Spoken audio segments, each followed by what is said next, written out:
Hi, I'm Paul Battaglia, and this is section P4. Now, the central focus in section P4 is inverse functions, and students certainly have seen these before. So the essential question we would like them to be able to answer at the end of section P4 is, how do I find an inverse function? So here's a great way to start the class. I would put two graphs on the board in the same coordinate plane, two graphs of inverse functions. Now, I personally like to use the exponential function e to the x and the natural log. I think those are just naturally appealing to students and actually helps me bring out some key points. So here's what I'm looking for. I really just ask students, what can you tell me about what you see? Are there any specific similarities or differences? Can you compare and contrast these graphs? Now, the entire time they don't have access to the equations. Now they might know what they're looking at, but I don't want them to think about the equation. What I want them to tell me is things like, oh, I know that the x and y coordinates have been switched, or that since they might be inverses of each other, they actually reflect over the line y equals x. And we may even talk about the composition of the two functions coming out of the last section.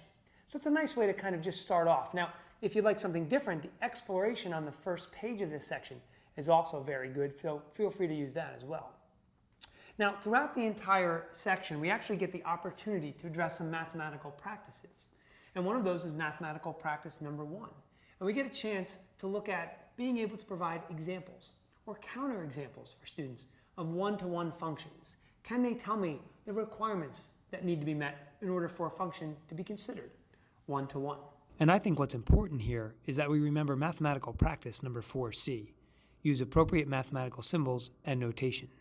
We want our students to know that when we deal with inverse trig functions, there's actually two acceptable notations. Arctangent of x, for instance, and tangent with a little superscript, -1. So we want students to be able to be comfortable using either one of those notations. Now, some common mistakes we see in this section actually go back to trigonometry. You'd be amazed how many students, when they're trying to solve a trig equation, let's say for instance in example 6, either A, struggle with the solution process itself, or actually stumble with the unit circle values.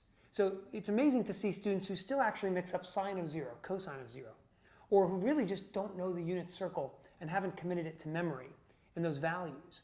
So really stress to students that it's not going away. We are going to continue to see trigonometry throughout the course, and we're going to have to evaluate these functions. Now, finally, what you might also see is students who are messing up some of the notation with inverse trig functions. They may actually see, let's say, sine to the -1 and think to themselves, oh, well, I think I remember from algebra, that's the same thing as 1 over sine to the +1 power. That's not what we're going for here. Try and remind them 1 over sine, that's an identity. That's equal to cosecant of x. And sine with a little superscript of -1, that's the inverse trig notation.